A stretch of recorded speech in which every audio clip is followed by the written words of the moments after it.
നമസ്കാരം. നിളയോര വിശേഷങ്ങളിലേക്ക് സ്വാഗതം. പട്ടാമ്പി നഗരസഭയിൽ മാലിന്യമുക്തം നവകേരളം ജനകീയ ക്യാമ്പയിന് തുടക്കമായി. ജനകീയ പങ്കാളിത്തത്തോടെയുള്ള ശുചീകരണ പ്രവർത്തനങ്ങളാണ് ഇതിന്റെ ഭാഗമായി ആരംഭിച്ചത്. നഗരസഭാ ചെയർപേഴ്സൺ ഒ ലക്ഷ്മിക്കുട്ടി ശുചീകരണ പ്രവർത്തനങ്ങളുടെ ഉദ്ഘാടനം നിർവഹിച്ചു. പട്ടാമ്പി നഗരസഭയിൽ മാലിന്യമുക്തം നവകേരളം ജനകീയ ക്യാമ്പയിന്റെ ഭാഗമായുള്ള സ്വച്ഛതാ ഹി സേവാ മിഷന്റെ രണ്ടാം ഘട്ട ശുചീകരണ പ്രവർത്തനങ്ങൾക്കാണ് തുടക്കം കുറിച്ചത്. കോളേജ് പരിസരത്തായിരുന്നു ശുചീകരണ പ്രവൃത്തികൾ നടപ്പാക്കിയത്. ജനകീയ പങ്കാളിത്തത്തോടുകൂടിയാണ് പദ്ധതിയുടെ രണ്ടാം ഘട്ട പ്രവർത്തനങ്ങൾ നടപ്പാക്കുന്നത്. ശുചീകരണ പ്രവർത്തനങ്ങളുടെ ഔപചാരികമായ ഉദ്ഘാടനം നഗരസഭാ ചെയർപേഴ്സൺ ഒ ലക്ഷ്മിക്കുട്ടി നിർവഹിച്ചു. പട്ടാമ്പി നഗരസഭയോടൊപ്പം എല്ലാവരും ഒത്തുചേർന്ന് നിൽക്കുന്നതിന് വളരെയധികം സന്തോഷമുണ്ട്. എല്ലാവർക്കും കൂടി നന്ദി അറിയിച്ചുകൊണ്ട് ചടങ്ങിൽ vice chairman T P Shaji അധ്യക്ഷനായിരുന്നു. സ്ഥിരസമിതി അധ്യക്ഷ K T Rukkiya, clean city manager Subramanian, Pattambi government college principal professor C D Dileep, Arun Mohan തുടങ്ങിയവരും പങ്കെടുത്ത് സംസാരിച്ചു. കോളേജ് പരിസരം, ലിബർട്ടി സ്ട്രീറ്റ് പരിസരം എന്നിവിടങ്ങളിലാണ് ശുചീകരണ പ്രവൃത്തികൾ നടപ്പാക്കുന്നത്. 2 ദിവസങ്ങളിലായാണ് ശുചീകരണ പ്രവൃത്തികൾ നടത്തുന്നത്. കൂടാതെ വരും ദിവസങ്ങളിൽ മാരത്തോൺ, മനുഷ്യച്ചങ്ങല, ചിത്രരചന ഉൾപ്പെടെയുള്ള പരിപാടികളും ഒരുക്കിയിട്ടുണ്ട്. ഒക്ടോബർ 2-ന് മാലിന്യമുക്തം നവകേരളം രണ്ടാം ഘട്ട പദ്ധതി, ഹരിതകേരള മിഷൻ ജനകീയ ക്യാമ്പയിൻ എന്നിവയുടെ ഉദ്ഘാടനം നടത്തുന്നുണ്ട്. ശുചീകരണ പ്രവർത്തനങ്ങളിൽ പട്ടാമ്പി ഗവൺമെന്റ് കോളേജിലെ NSS വളണ്ടിയർമാർ, പരിസ്ഥിതി പ്രവർത്തകർ, നഗരസഭ ആരോഗ്യ വിഭാഗം ജീവനക്കാർ തുടങ്ങിയവരെല്ലാം പങ്കാളികളായി.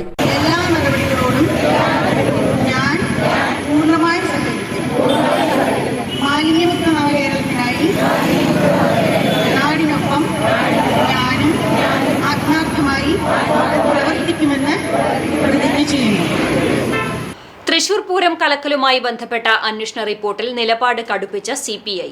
അന്വേഷണ റിപ്പോർട്ട് ആശയക്കുഴപ്പങ്ങൾക്ക് വഴിവെക്കുന്നെന്ന തലക്കെട്ടിൽ CPIയുടെ പാർട്ടി മുഖപത്രമായ ജനയുഗത്തിൽ എഴുതിയ മുഖപ്രസംഗത്തിലാണ് രൂക്ഷ വിമർശനം ഉന്നയിച്ചിരിക്കുന്നത്. ക്രമസമാധാന ചുമതലയുള്ള ADGP സ്ഥലത്തുണ്ടായിട്ടും ഇടപെടാത്തത് ദുരൂഹമാണെന്നും ക്രമസമാധാന പാലനത്തിലെ അനുഭവ സമ്പത്ത് പ്രശ്നപരിഹാരത്തിന് ഉപയോഗിച്ചില്ലെന്നും ലേഖനത്തിൽ വിമർശിക്കുന്നു. തൃശൂർ പൂരത്തിന്റെ ചുമതല മുഴുവൻ ജൂനിയറായ ഉദ്യോഗസ്ഥനെ ഏൽപ്പിച്ചത് ശരിയല്ല.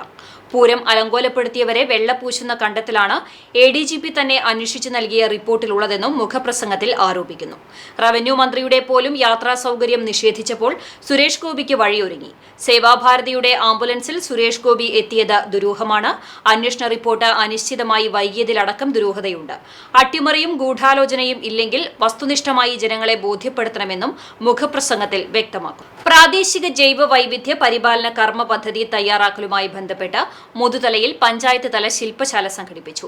KV ഗോവിന്ദൻ ശില്പശാല ഉദ്ഘാടനം ചെയ്തു. സംസ്ഥാന ജൈവ വൈവിധ്യ ബോർഡിന്റെ സാമ്പത്തിക സഹായത്തോടെ മുതുതല ഗ്രാമപഞ്ചായത്തിലാണ് പ്രാദേശിക ജൈവ വൈവിധ്യ പരിശീലന കർമ്മ പദ്ധതി തയ്യാറാക്കലുമായി ബന്ധപ്പെട്ട് പഞ്ചായത്ത് തല ശില്പശാല സംഘടിപ്പിച്ചത്.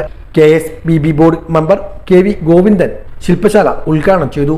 മുതുതല ഗ്രാമപഞ്ചായത്ത് പ്രസിഡന്റ് A ആനന്ദവല്ലി അധ്യക്ഷയായിരുന്നു. മുതുതല ഗ്രാമപഞ്ചായത്ത് vice president C Mukesh, BMC coordinator N Parameswaran, AP Unnikrishnan, Sinimol, CP Suresh Kumar തുടങ്ങിയവർ പങ്കെടുത്ത് സംസാരിച്ചു. ജൈവ വൈവിധ്യ ക്ലബ് അംഗങ്ങൾ, 13ാം വർക്കിംഗ് ഗ്രൂപ്പ് അംഗങ്ങൾ, വിവിധ വകുപ്പ് ഉദ്യോഗസ്ഥർ, വളണ്ടിയർമാർ തുടങ്ങിയവർ പരിശീലന പരിപാടിയിൽ പങ്കെടുത്തു. ഇന്ത്യ ഗവൺമെന്റ് ദേശീയ നിയമം ഉണ്ടാക്കി. അതാണ് 2002 കേരള ദേശീയ ജൈവ വൈവിധ്യ നിയമം എന്ന് പറയുന്നത്. അത് കഴിഞ്ഞ് 2004 ദേശീയ തലത്തിൽ ജൈവ ചട്ടങ്ങൾ ഉണ്ടാക്കി. അതിനുശേഷം Kerala government 2008 Kerala biological diversity rule രൂപപ്പെടുത്തുകയും 2009 ഒരു ത്രിതല സംവിധാനത്തിലേക്ക് ഇന്ത്യയിലെ ജൈവവൈവിധ്യം സംരക്ഷിക്കാൻ വേണ്ടിയുള്ള വിവിധ മേഖലകളിലുള്ള, അതായത് ജൈവവൈവിധ്യ അതോറിറ്റി MPA, അത് കഴിഞ്ഞ് ബയോഡൈവേഴ്സിറ്റി ബോർഡ് കേരള സംസ്ഥാനം രൂപം കൊണ്ടു. അതുപോലെ ശക്തമായ പഞ്ചായത്ത് രാജ് സംവിധാനമുള്ള കേരളത്തിൽ BMCകൾ എന്ന് പറയുന്നത് പഞ്ചായത്തിന്റെ അല്ലെങ്കിൽ BMC എന്ന് പറയുന്നത് നമ്മുടെ ജൈവവൈവിധ്യത്തിന്റെ അല്ലെങ്കിൽ ആക്ഷൻ റൂൾ എല്ലാം പറഞ്ഞാൽ തന്നെ മർമ്മമാണ് ബയോഡൈവേഴ്സിറ്റി മാനേജ്മെന്റ്. ഇടവേള. CCTVയിലൂടെ നിങ്ങളുടെ പ്രിയപ്പെട്ടവർക്ക് തീർത്തും സൗജന്യമായി ആശംസകൾ നേരാം. ജന്മദിനം, വിവാഹം, വിവാഹ വാർഷികം തുടങ്ങിയ അവിസ്മരണീയ ആഘോഷവേളകളിൽ നിങ്ങളുടെ പ്രിയപ്പെട്ടവർക്ക് CCTVയിലൂടെ തികച്ചും സൗജന്യമായി ആശംസകൾ നേരാം. അതിനായി ഫോട്ടോയും വിശദാംശങ്ങളും മെയിൽ അയയ്ക്കുകയോ അല്ലെങ്കിൽ ഓഫീസിൽ വൈകിട്ട് 4 മണിക്കുള്ളിൽ നേരിട്ടെത്തി നൽകുകയോ ചെയ്യാം.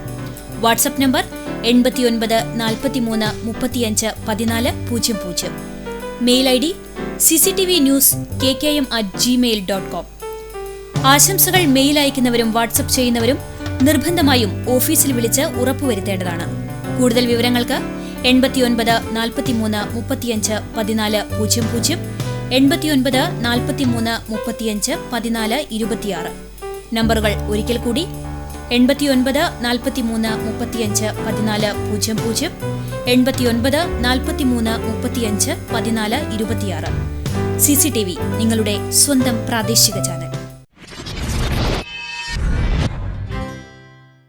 വാർത്തയിലേക്ക്. കോർപ്പറേറ്റ് മേഖലയിലെ തൊഴിൽ ചൂഷണം തടയാൻ കേന്ദ്ര സർക്കാർ ഇടപെടണമെന്നാവശ്യപ്പെട്ട് ഡിവൈഎഫ്ഐയുടെ പ്രതിഷേധം. കൊപ്പത്ത് പ്രകടനവും പ്രതിഷേധ യോഗവും സംഘടിപ്പിച്ചു. കൊപ്പം ഗവൺമെന്റ് വെക്കേഷൻ ഹയർ സെക്കൻഡറി സ്കൂളിലെ VHSC NSS യൂണിറ്റും ചെർപ്പുളശ്ശേരി അറ്റ്ലസ് കണ്ണാശുപത്രിയും സംയുക്തമായാണ് നേത്രപരിശോധന ക്യാമ്പ് സംഘടിപ്പിച്ചത്. School PTA president Vinod Kumar PP camp ഉദ്ഘാടനം ചെയ്തു. ഇബ്നുഷ അധ്യക്ഷത വഹിച്ചു. NSS programme officer Ratheesh K, school പ്രധാനാധ്യാപിക ജലജ KT, PTA അംഗം അബ്ദുൽ നാസർ, SMC അംഗം ഷാഹുൽ അമീദ് NP, അധ്യാപകൻ ജയൻ K, അറ്റ്ലസ് കണ്ണാശുപത്രി staff Susmaya KK, NSS volunteer leader Ruth and Thomas തുടങ്ങിയവർ പങ്കെടുത്ത് സംസാരിച്ചു. ഉച്ചയ്ക്ക് ശേഷം നടന്ന ക്യാമ്പിന് അറ്റ്ലസ് കണ്ണാശുപത്രി സ്റ്റാഫുകളായ ഷെമീല KP, Ruksana M, Amritha M, അധ്യാപകരായ Manoj Kumar E, Sathyanarayanan P, Sobi Paul, Abubakar P, Sandhya K തുടങ്ങിയവർ നേതൃത്വം. മലയാള തനിമയുടെ അടയാളങ്ങളായിരുന്ന തൊപ്പിക്കുടയും ഓലക്കുടയും നിർമ്മിക്കുന്നവർ ഇന്ന് ചുരുക്കം. എന്നാൽ കടവല്ലൂർ പഞ്ചായത്തിലെ ഒറ്റപ്പിലാവ് കണിശത്ത് ഒറ്റപ്ലാക്കൽ സുബ്രഹ്മണ്യൻ പണിശാലയിൽ ഇപ്പോൾ ജോലി തിരക്കിലാണ്.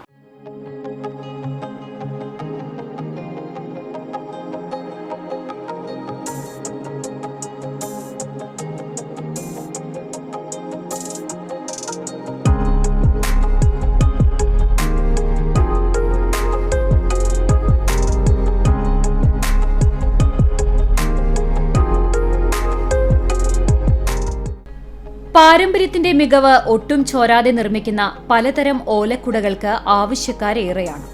കുടപ്പനയുടെ ഓലയും ഈറ്റയുടെയും മുളയുടെയും കമ്പും ഉപയോഗിച്ചാണ് കുടകളുടെ നിർമ്മാണം. കുടപ്പന വിരളമായതിനാൽ ദൂരസ്ഥലങ്ങളിൽ നിന്നാണ് ഇവ കൊണ്ടുവരുന്നത്. നിലവിൽ പെരുമണ്ണൂരിലെ ഒരു വീട്ടിൽ നിന്നാണ് എത്തിക്കുന്നത്. കൊരട്ടിക്കരയിലുള്ള കരകൗശല ഷോപ്പ് വഴിയാണ് വിപണനം നടത്തുന്നത്. വീട്ടിലെത്തിയും ആളുകൾ കുടകൾ വാങ്ങുന്നുണ്ട്. തൊപ്പിക്കുടയ്ക്ക് 500 രൂപയും ഓലക്കുടയ്ക്ക് മാതൃകയനുസരിച്ച് 1000 മുതൽ 1500 രൂപ വരെയുമാണ് വില. പനയോല കൊണ്ടും ഈറ്റ കൊണ്ടും ക്ഷേത്ര മാതൃകകൾ ഉണ്ടാക്കുന്നതിലും വിദഗ്ധനാണ് സുബ്രഹ്മണ്യൻ. പരമ്പരാഗതമായിട്ട് അച്ഛനൊക്കെ ആയിട്ട് നല്ല പണിക്കാരായിരുന്നു കുടപ്പണി. അച്ഛൻ്റെ അഞ്ചന്മാരൊക്കെ 4-5 ആള് നല്ല പണിക്കാരായിരുന്നു. അപ്പോൾ അവരുടെ കൂടെ അങ്ങനെ ഇരുന്നിട്ടൊക്കെ അങ്ങനെ പഠിച്ചതാണ്. അത് നേരിട്ട് വന്ന് വാങ്ങുന്നുണ്ട് ഇവിടെ ആൾക്കാർ. പിന്നെ സൊസൈറ്റിയിൽ കൊണ്ടെത്തിക്കും. അവിടെ എത്തിച്ചാൽ അവിടുന്ന് വന്നിട്ട് ആൾക്കാർ വാങ്ങും.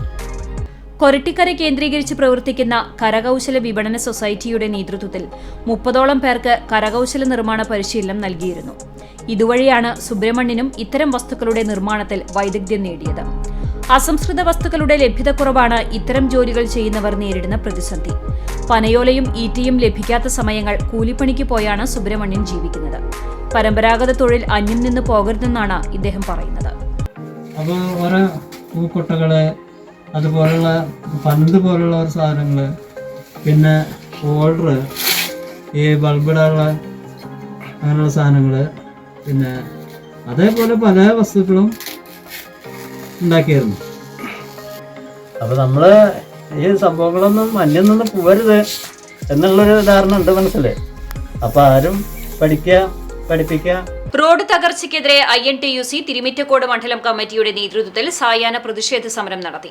പ്രതിഷേധ സമരം KPCC നിർവാഹക സമിതി അംഗം ബാലചന്ദ്രൻ മാസ്റ്റർ ഉദ്ഘാടനം ചെയ്തു. INTUC മണ്ഡലം പ്രസിഡന്റ് BP റജീബ് അധ്യക്ഷത വഹിച്ചു. DCC general secretary P Madhavadas മുഖ്യപ്രഭാഷണം നടത്തി. KPCC സെക്രട്ടറിമാരായ ഷംസു കൂറ്റനാട്, മാനു വട്ടുള്ളി, മുൻ ബ്ലോക്ക് പ്രസിഡന്റ് PA വാഹിദ്, ബ്ലോക്ക് ഭാരവാഹികൾ തുടങ്ങിയവർ പങ്കെടുത്തു. മൈനോറിറ്റി നിയോജക മണ്ഡലം ചെയർമാൻ B മുഹമ്മദ് കുഞ്ഞി, കോൺഗ്രസ് മണ്ഡലം committee president KP Sudheesh, youth Congress മണ്ഡലം പ്രസിഡന്റ് ആഷിഖ് അലി തുടങ്ങിയവർ നേതൃത്വം നൽകി.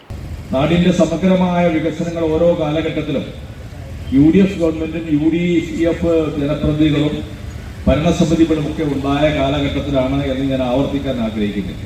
അപ്പം അതുകൊണ്ട് അത് ബന്ധപ്പെട്ടവരുടെ ശ്രദ്ധയിൽപ്പെടുത്തി പരിഹാരം കാണുക എന്നതാണ് ഈ ഗവൺമെന്റിനോട് ഞങ്ങൾക്ക് ആവശ്യപ്പെടാൻ. ഇവിടെ ഇപ്പോൾ ഈ റോഡ് മാത്രമല്ല തകർച്ച, എല്ലാ റോഡുകളും തകർച്ചയാണ്. ഇവിടെ നിന്ന് യാത്ര ചെയ്യുന്ന ആളുകൾക്കറിയാം, ഏത് റോഡിൽ പോയാലും 2-3 കിലോമീറ്റർ നല്ല റോഡിലൂടെ യാത്ര ചെയ്യാൻ കഴിയാത്ത അവസ്ഥ വിശേഷമാണ് കേരളത്തിലെമ്പാടുമുള്ളത്. ഇവിടെ മാത്രമൊന്നുമല്ല. അപ്പൊ നമുക്ക് നമ്മുടെ നാട്ടിന്റെ ഈ പ്രദേശത്തിന്റെ കാര്യങ്ങൾ ഉന്നയിക്കുക, ഇവിടുത്തെ പ്രത്യേകിച്ച് കോൺഗ്രസ് പാർട്ടി അതിന് മുമ്പിൽ നിൽക്കുന്ന വികസന കാര്യങ്ങളിൽ നടപ്പാക്കുന്നതിന് വേണ്ടി ഏറെ മുന്നിട്ട് നിൽക്കുന്ന ഒരു രാഷ്ട്രീയ പ്രസ്ഥാനം എന്ന രീതിയിൽ അതിന്റെ കുറവുകളും പോരായ്മകളൊക്കെ വരുമ്പോൾ ചൂണ്ടിക്കാണിക്കുക എന്നത് മാത്രമാണ്. എല്ലാ പ്രദേശത്തെയും റോഡുകൾ പൊതുമാർക്കറ്റിലെ വില നിയന്ത്രിക്കാൻ വേണ്ടിയിട്ടാണ് സപ്ലൈകോ ഉൾപ്പെടെയുള്ള വില നിയന്ത്രിക്കാൻ വേണ്ടിയുള്ള നമ്മുടെ സ്ഥാപനങ്ങളൊക്കെ സംസ്ഥാനത്തുണ്ടാക്കും. മാവേലി സ്റ്റോറുകൾ, നീതി സ്റ്റോറുകൾ തുടങ്ങിയ സിവിൽ സപ്ലൈസ് കോർപ്പറേഷന്റെ സ്ഥാപനങ്ങളൊക്കെ തന്നെ. പക്ഷേ ഇക്കഴിഞ്ഞ ഓണത്തിൽ പോലും നമുക്ക് 13 ഇനം എന്ന് പ്രഖ്യാപിച്ചു പല സ്ഥലത്തും ചെന്നപ്പോൾ നമുക്ക് ആ സർക്കാർ മുൻകാലങ്ങളിൽ പ്രത്യേകിച്ച് UDF ഗവൺമെന്റ് കാലഘട്ടത്തിലൊക്കെ വളരെ സുതാര്യമായി സത്യസന്ധമായി ജനങ്ങൾക്ക് ഉപകാരപ്രദമായി നടത്തിയിരുന്ന സ്ഥാപനങ്ങളിലൊക്കെ സ്ഥിതി എന്താണ് എന്ന് ആറങ്ങോട്ട് വരെ ഞാനൊന്നും പറയേണ്ട കാര്യമില്ല. അവിടെ പോയ ആളുകൾക്കറിയാം. അധികം ദിവസമായിട്ടില്ല. അവിടെ പല നിത്യോപയോഗ സാധനങ്ങൾ കുറഞ്ഞ വിലയ്ക്ക് ഓണത്തിന് ലഭിക്കുമെന്ന് കരുതി ചെന്നപ്പോഴാണ് അവിടെ പല സ്ഥാപനങ്ങളിലും പല സിവിൽ സപ്ലൈസ് കോർപ്പറേഷൻ സ്ഥാപനങ്ങളിലും തന്നെ. ഇതോടെ നിലയോര വിശേഷങ്ങൾ സമാപിക്കുന്നു. നമസ്കാരം.